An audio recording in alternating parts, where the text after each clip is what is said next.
ujian kita bukan di Cina Taipei. Ini bukan akhir dari ujian. Anggap saja. Selamat datang di channel Sepak Bola Tarkam. Ya, channel yang ngobrolin bola dari sisi supporter Tarkam tentunya. Namun tidak lupa saya doakan kepada pemirsa semua agar selalu sehat dan banyak rezeki. Amin. Ya, saya pribadi mengucapkan selamat kepada timnas dan juga supporter timnas karena kita baru saja memenangkan pertandingan 3 kali berturut-turut, walaupun beda genre ya, beda tim, karena yang kemenangan pertama melawan Turkmenistan adalah pertandingan timnas senior, kemudian melawan Cina Taipei dan Turkmenistan yang baru saja ini, yang kemenangan 2-0 ini adalah di usia kelompok umur yaitu U23. Tapi oke lah, nggak masalah, semuanya timnas, semuanya patut diapresiasi, semuanya patut disyukuri karena kita bisa menang. Ya, bicara tentang Turkmenistan, dulu sebelum pertandingan melawan Turkmenistan yang dulu saya berpikir bahwa Turkmenistan itu adalah tim yang hebat, tim yang kuat di atas Indonesia. Oke, kalau masalah ranking mungkin Turkmenistan di atas kita, tapi masalah permainan ternyata setelah saya melihat ya nggak bagus-bagus banget Turkmenistan ini. Bahkan tadi kita bisa mengontrol jalannya pertandingan. Turkmenistan susah sekali keluar dari tekanan Indonesia. Begitu Turkmenistan dapat bola, kita press dikit langsung bingung, langsung long ball, lompat jauh. Nggak bisa berkembang permainan Turkmenistan. Dan setelah saya coba cari-cari informasi tentang rekam jejak Turkmenistan, ya, ini sedikit saya bacakan ya.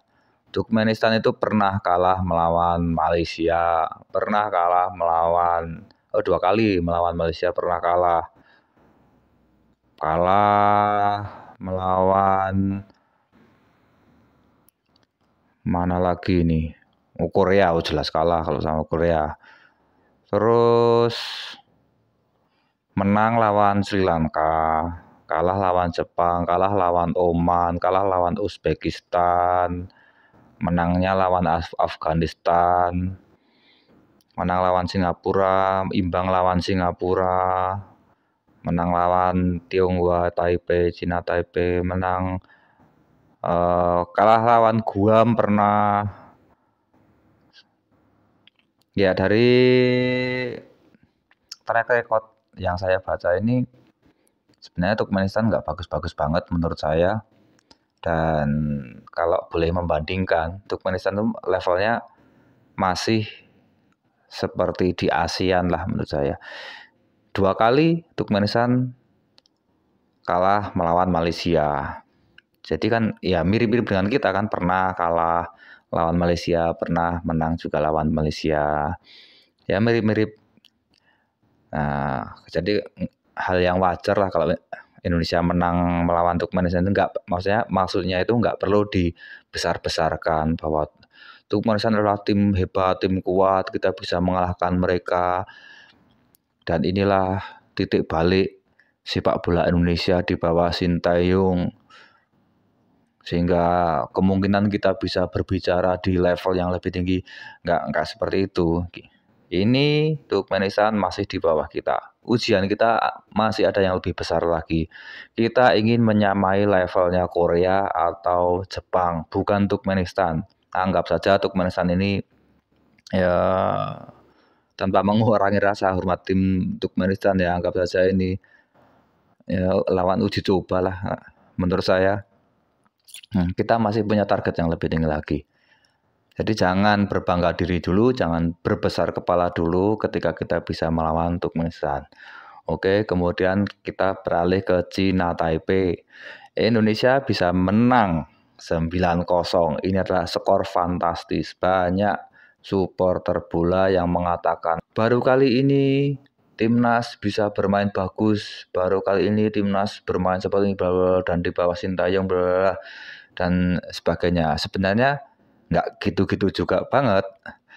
Indonesia menang besar itu bukan cuma di era ini saja. Zaman dulu sudah sering Indonesia itu melawan tim-tim dan bisa memenangkan pertandingan dengan jumlah skor yang besar. Sudah sering. Kalau kita membaca, ya, ini saya bacakan. Indonesia itu pernah menang lawan Filipina 13-1. Pernah menang lawan Filipina lagi 12-0. 10-0 lawan Kamboja. 10-1 lawan Cina Taipei juga pernah. Kemudian kalau yang dulu-dulu lagi Selandia Baru, tapi terlalu jauh. Selandia Baru, Papua Nugini terlalu jauh, lawan Kamboja, lawan Brunei 9-0. Jadi Indonesia itu sebenarnya sudah biasa menang dengan skor gede. Asal dengan tim-tim yang di bawahnya.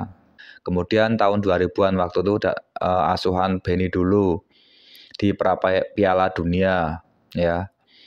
Pernah melawan 4-0 melawan Maladewa. Memang nggak terlalu besar, tapi waktu itu Maladewa benar-benar tim yang menjadi misteri karena sebelumnya Indonesia belum pernah melawan Maladewa. Jadi waktu itu ketika diwawancarai itu pemain-pemain seperti masih bertanya-tanya, masih misteri Maladewa itu seperti apa.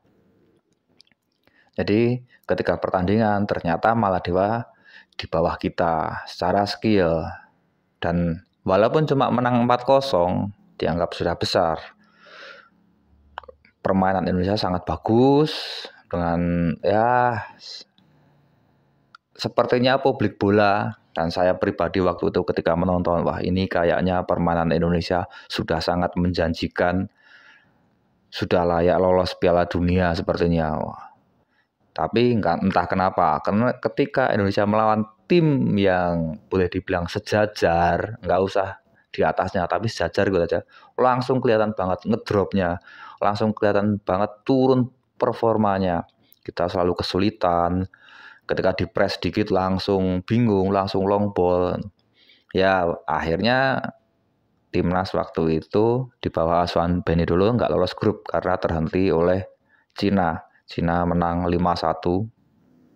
Kemudian di Indonesia menang 2-1 kalau nggak salah. Saya lupa. Sebenarnya banyak kasus-kasus seperti ini. Indonesia menang besar tapi akhirnya tidak lolos grup. Atau Indonesia menang besar akhirnya tidak juara grup di level ASEAN aja lah. Di level ASEAN tidak lolos grup. Sering kan? Bahkan tim yang juara saja itu waktu di fase grup itu menangnya tipis-tipis gitu kan. Indonesia menangnya di fase grup gede-gede. Tapi mereka bisa juara dan kita enggak. Kemudian yang kemarin yang U19 kalau enggak salah ya, U19 yang kita sudah menang 5-1 itu dan akhirnya enggak lolos grup. Yang lolos Vietnam sama Thailand kalau enggak salah. Kita atau berapa ya lupa saya. Yang kemarin tuh yang U19 kita sudah menang gede, tapi kita nggak lolos grup ya. Kita seperti ini kebiasaan kita. Kalau kita melawan tim yang di bawah Indonesia, skillnya udah terlihat di bawah, kita tuh semangat sekali mencetak gol sebanyak-banyaknya. Kita lupa di pertandingan selanjutnya, ya masih ada tim yang lebih kuat, energi kita sudah habis, selesai kita dan kita nggak lolos grup. Itu sudah hal biasa. Nah, semoga dengan kemenangan 9-1 ini Indonesia tidak terlena, timnas tidak terlena, kita tetap bisa meningkatkan permainan. Ingat, anggap saja Cina Taipei ini adalah tim yang jauh di bawah kita dan kemarin kita bermain ya biasa-biasa saja. Anggap saja seperti itu. Kita menganggap timnas nggak bermain bagus tapi bermain standar gitu aja ya.